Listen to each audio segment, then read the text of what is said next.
Are my judges ready? Yes. I want you to think about the last time you've heard on the news a police officer that's been killed in the line of duty.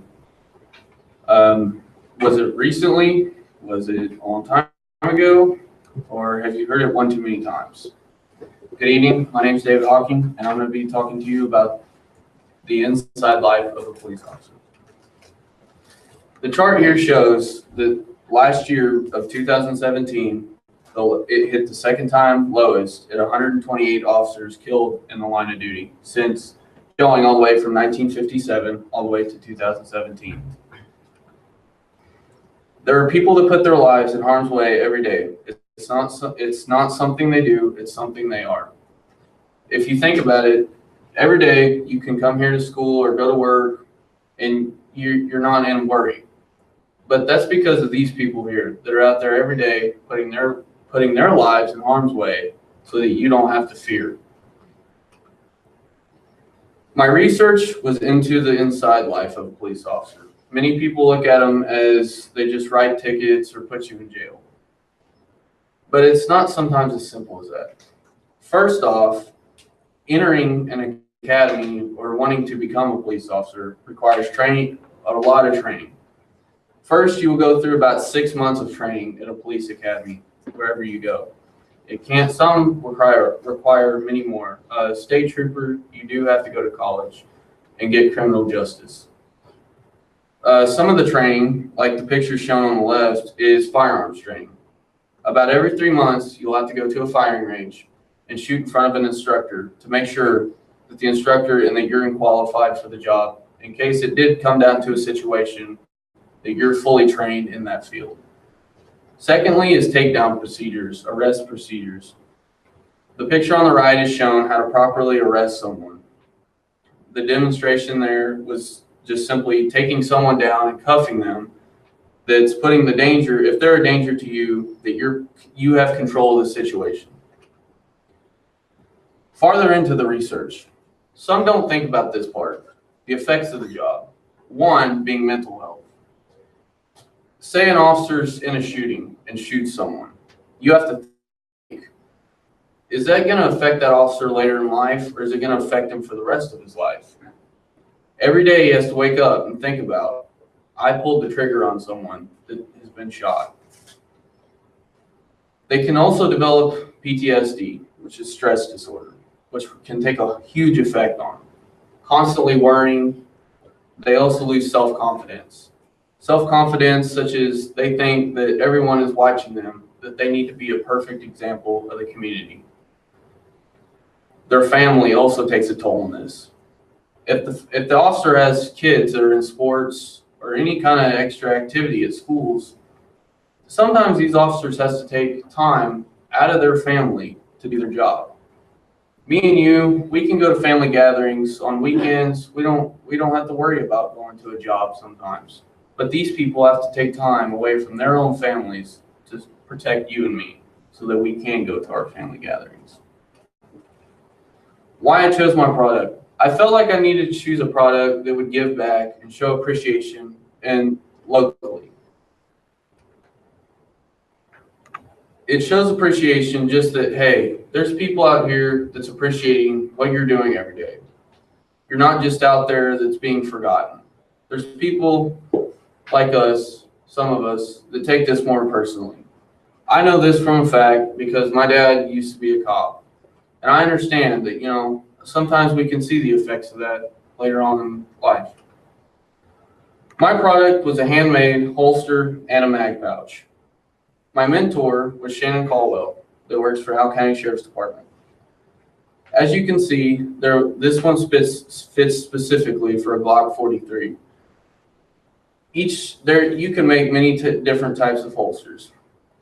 But first, I'll go into some of the inside details of the holster. As you can see here, there's 2 stitch lines.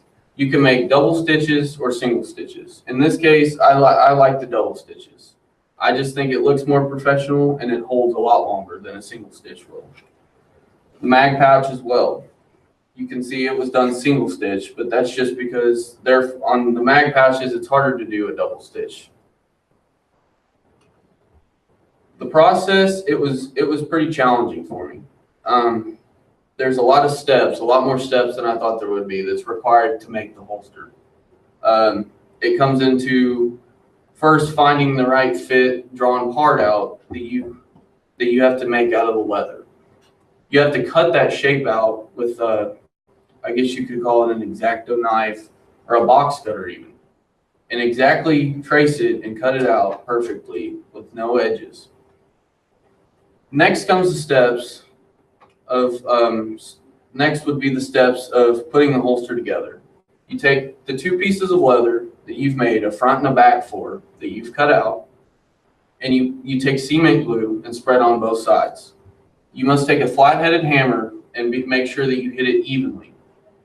If you hit it unevenly, it can leave indentions into the leather, and then it just doesn't make for a good product. After that, you draw out your stitch patterns. My mentor has done this for a few years now, so he already had all these drawn out on a piece of paper that you overlay. But it still sounds more complicated than it actually was. Once you lay that piece of paper over it, you have to exactly mark each stitch on there, so that while you're stitching, like the picture on the right there, that you stitch on the correct lines and then it comes out. The challenges I faced was time.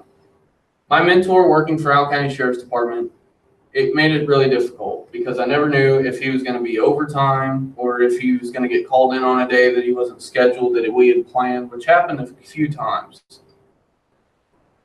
Coordination. During the project, it took a lot of coordination. The sewing part was the extremely hardest. You had to do it all by eye.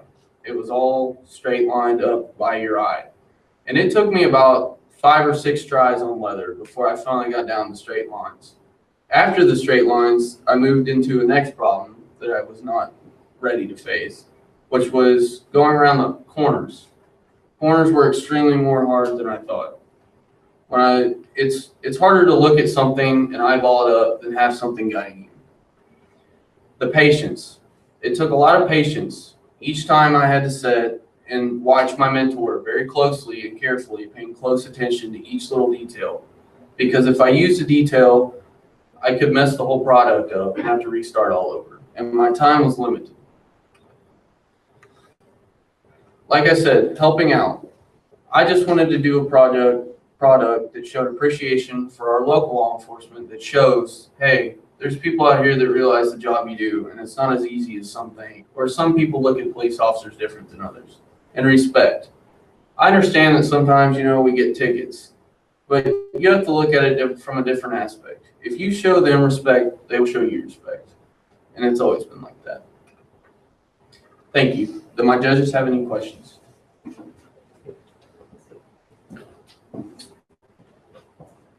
What do you plan to do with your product?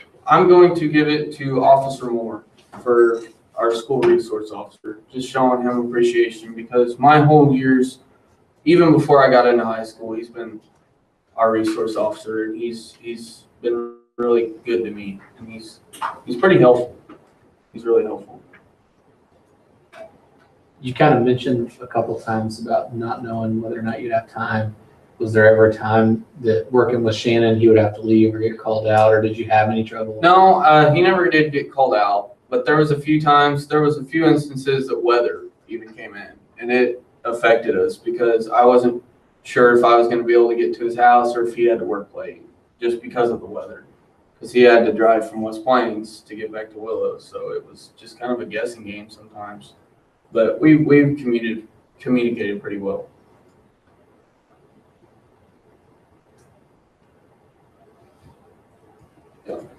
Did you enjoy it? Oh yeah, I enjoyed it. I thought it was pretty fun. I learned a new skill. Mm-hmm. I think I would be really interested in doing it again. Yeah, and I mean, like I said, I could, like Shannon does. He's made a career out of it, and I think that's pretty neat. But it's pretty cool to take something that's as simple as cowhide and make a product out of it. So I thought that was pretty neat, and it was not what I expected. Do you have your product with you? Yeah, it's in my truck actually. But yeah, um, it was really enjoyable. I liked it a lot. Okay, so you basically start out with 2 flat pieces of leather, Uh-huh. and I guess you have like a template or something that. Yeah, it's a template. For a specific. Yeah, weapon. each specific gun has a certain template, certain stitch pattern. Okay. Yeah, but pretty much you'll soak the leather in warm, it's warm water, not hot, and you'll soak the leather and you'll take it out, which loosens leather. And then we take a aluminum or plastic gun molding and you'll put in there, like he's got about every gun cast you can think of. Right shape. Yeah, and it'll shape and you leave it set overnight, which will, the leather will dry and harden, and then it'll take shape of that gun, and it'll stay like that once it. Do you think you do this in future someday? Actually, yeah, I'd like to do it in the future one day. I'd like to, I don't know if I'd like to have my own business, but I'd like to help out. Yeah, it's a lot of fun. Post-high school plans? So far I plan on working, and then I'm going to go and get my criminal justice, and I'm going to shoot for state trooper. Okay. So when I'm about 19, I'll probably try to start getting that going. Okay. And pretty set on that's my path I want to take. So.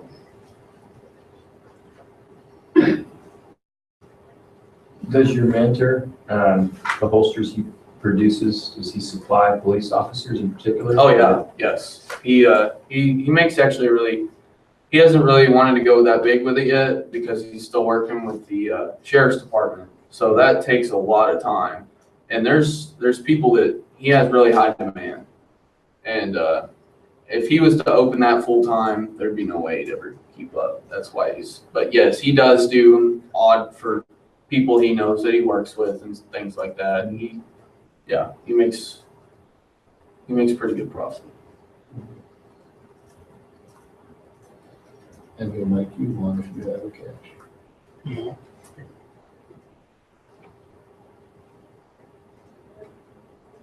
Good job. Thank you.